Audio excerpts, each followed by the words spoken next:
अजय एकादशी महिमा पाप हरे सब जाए, हरि भक्ति से जो करे मोक्ष वही अपनाए।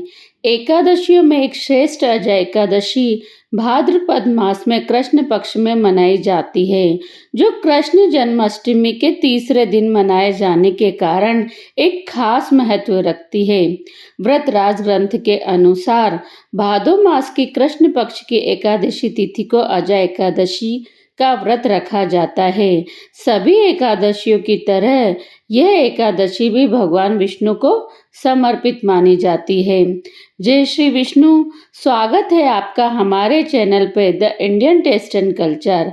आज हम बात करेंगे भाद्रपद मास की कृष्ण पक्ष की अजय एकादशी की व्रत कथा, उसके महत्व, उसकी पूजा विधि और व्रत का समापन द्वादशी पर माना जाता है। इस व्रत को करने से सभी पाप नष्ट हो जाते हैं और मनुष्य मोक्ष की प्राप्ति करता है।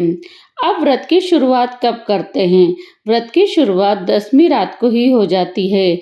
10वीं की रात को आप सात्विक भोजन करें, फिर 11 की सुबह प्रातः काल ब्रह्म मुहूर्त में उठें, व्रत का संकल्प ले और प्रातः काल स्नान करके व्रत का संकल्प आप लें। जिस दिन आपका व्रत हो एकादशी का, उस दिन आप जरूर ब्रह्म मुहूर्त पे ही उठकर स्नान करें। भगवान विष्णु का ध्यान करते हुए व्रत का संकल्प लें। मैं श्री हरि विष्णु की कृपा हेतु अजय एकादशी व्रत का पालन कर रहा हूँ या रही हूँ, इस तरह से आप संकल्प लें। पूजा विधि किस तरह से है, आइए बात करते हैं पूजा विधि की। घर या मंदिर में भगवान विष्णु की मूर्ति अथवा चित्र स्थापित करें। भगवान विष्णु को गंगाजल से स्नान कराएं, अभिषेक करें। भगवान विष्णु को पीले वस्त्र बहुत ज्यादा पसंद है, तो आप अपने घर के लड्डू गोपाल जी को पीले वस्त्र पहनाएं।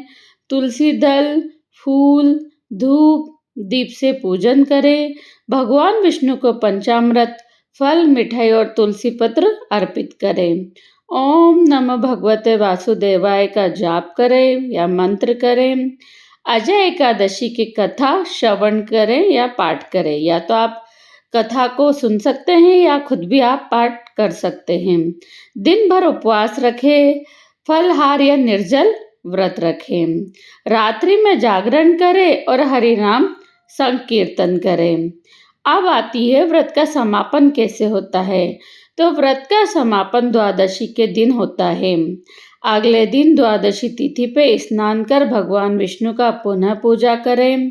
ब्राह्मणों या जरूरतमंद को भोजन या दान करें, या फिर आप मंदिर पे सीधा दान करें। सीधा किस तरह से बनाया जाता है, इसकी विधि पहले ही वीडियो में मैं शेयर कर चुकी हूँ, लिंक मैं इसमें डिस्क्रिप्शन बॉक्स में डाल दूंगी, तो आप जरूर देखें कि सीधा किस तरह से बनाया जाता है, उसमें क्या क्या रखा जाता है और हर एक चीज का महत्व क्या होता है सीधे में।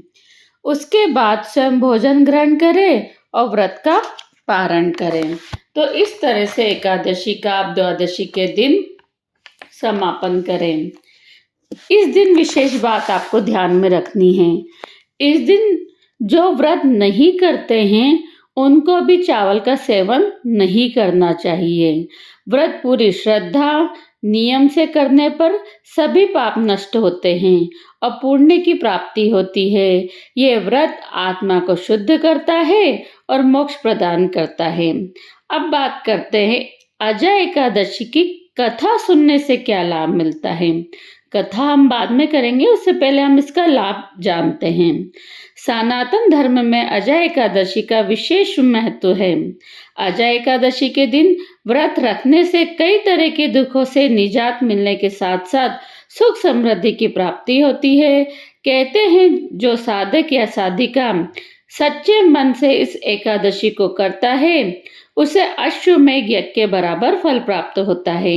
आइए जानते हैं इस एकादशी से जुड़ी वास्तविक कथा, जिसे पढ़ने और सुनने मात्र से पापों का नाश होता है और पुण्य की प्राप्ति होती है। भगवान राम के पूर्वज से जुड़ी है अजय एकादशी की व्रत कथा।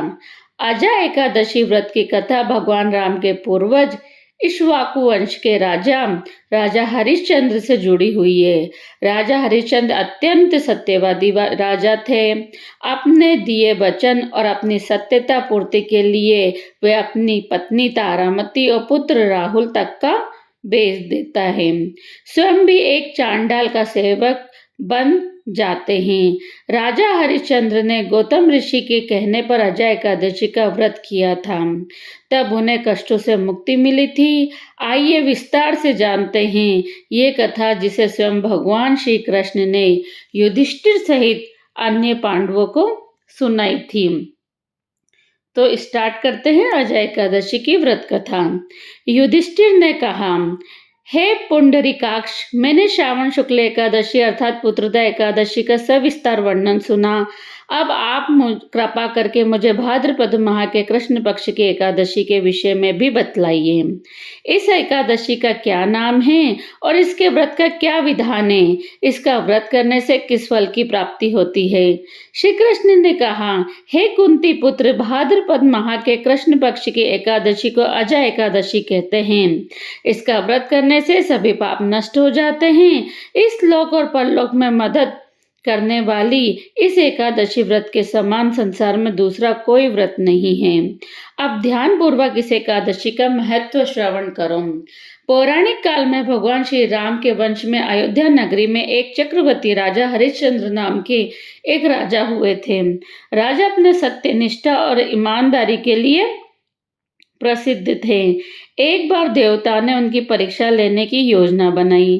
राजा ने स्वप्न में देखा कि ऋषि विश्वामित्र को उन्होंने अपना राजपाट दान कर दिया है। सुबह विश्वामित्र वास्तव में उनके द्वार पर आकर कहने लगे, तुमने स्वप्न में मुझे अपना राज्य दान कर दिया।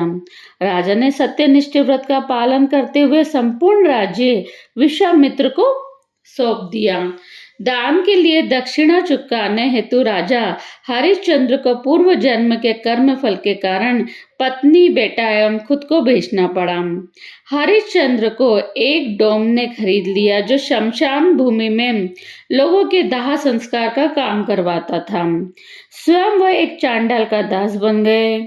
उसने उस चांडाल के यहाँ कफन लेने का काम किया, किंतु उसने इस आपत्ति के काम में भी सत्य का साथ नहीं छोड़ा।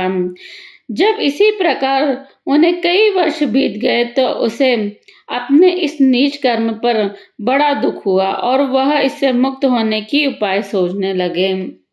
वो सदैव इसी चिंता में रहने लगे कि मैं क्या करूं, किस प्रकार इस नीच कर्म से मुक्ति पाऊं।